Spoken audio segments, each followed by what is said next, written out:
नमस्कार. माझ्या चॅनलवरती आपलं स्वागत आहे. तर चला आपण करूया निफ्टीचा अनालिसिस.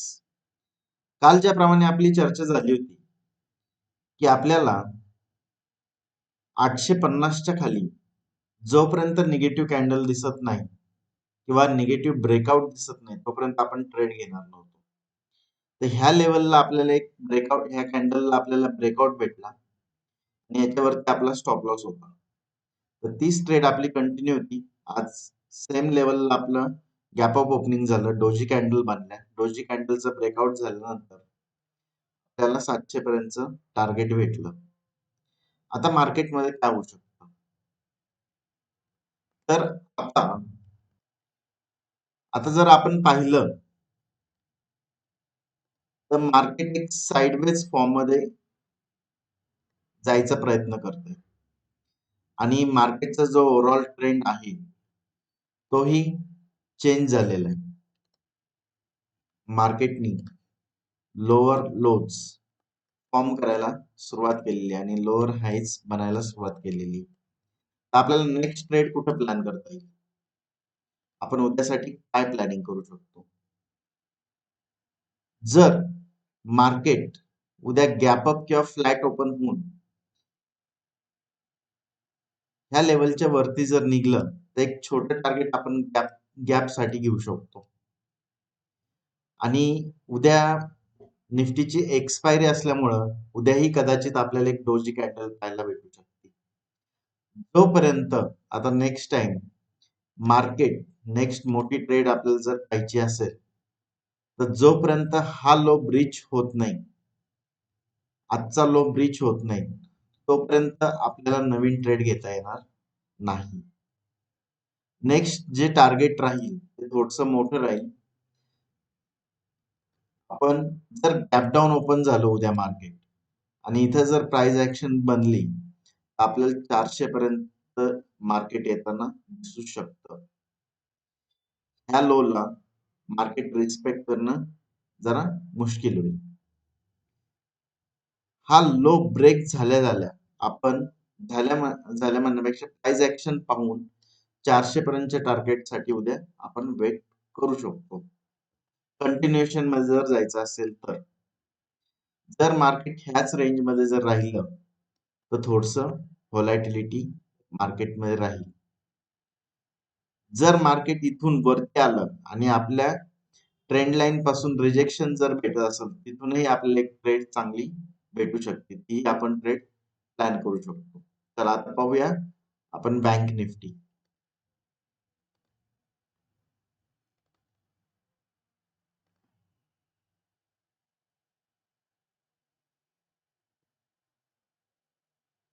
बँक निफ्टी मध्ये जर तुम्ही पाहताल तर गेल्या 3 दिवसापासून एक पॅटर्न कंटिन्युअसली जिथं मार्केट ओपन होत आहे तिथंच मार्केट एकाच लेवलला क्लोजिंग भेटतंय.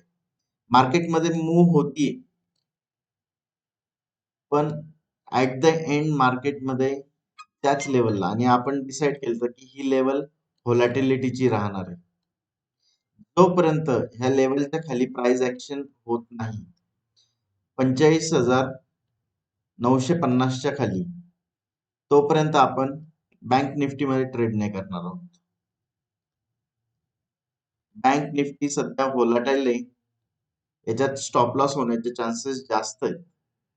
तर आपण निफ्टीकडे फोकस करणार आहोत. निफ्टीमध्ये आपल्याला एक ट्रेंड भेटू शकते. बँक निफ्टीमध्ये जर आपण पाहिलं जर आपण पाहिलं तर ही ट्रेंड लाईन एक मेंटेन होती वरतून.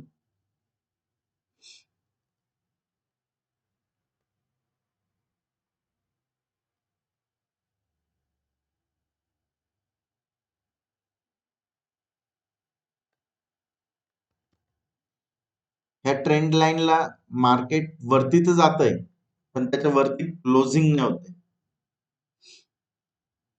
ऑलमोस्ट ट्रेंड लाईनच्या खालीच ट्रेंड डाऊन झालेला दिसतोय कम्प्लिटली आणि मार्केट ट्रेंड लाईनच्या खालीच क्लोज होतं. जोपर्यंत हा लो ब्रीच होत नाही तोपर्यंत आपण ट्रेड करणार नाही. हा, जर आपल्याला ह्या ट्रेंड लाईनच्या वरती जर मार्केट ओपन झालं आणि प्राइस ऍक्शन जर अपोजिट जर दिसली, तर आपण परत एकदा ह्या चॅनलसाठी काम करू शकतो.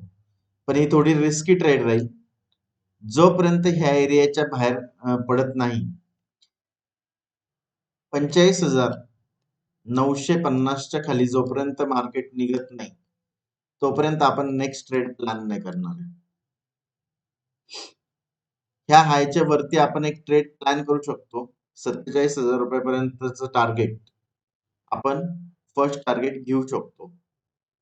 आणि इथं जर निगेटिव्ह राऊंड लेवलला जर निगेटिव्ह काही जर दिसलं, तर इथेही आपण एक ट्रेड प्लॅन करू शकतो.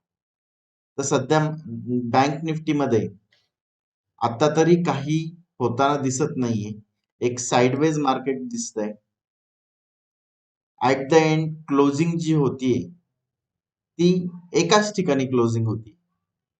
डिसिजन मॅट्रिक्स आपल्याला घेताना येऊ राहिले. एक्झॅक्ट काय केलं पाहिजे निफ्टीमध्ये, बँक निफ्टीमध्ये. आपण बँक निफ्टीला सध्या अवॉइड करणार आहे. जोपर्यंत ट्रेंड क्लिअर होत नाही, आता साइडवेज टू अप ट्रेंड किंवा डाऊन ट्रेंड मध्ये जोपर्यंत बँक निफ्टी शिफ्ट होत नाही, तोपर्यंत आपण बँक निफ्टी अवॉइड करणार. धन्यवाद इथपर्यंत माझा व्हिडिओ पाहिल्याबद्दल. आणि जर माझं अनालिसिस जर आवडला असेल, तर व्हिडिओला एक लाईक आणि चॅनलला सबस्क्राईब करा. धन्यवाद.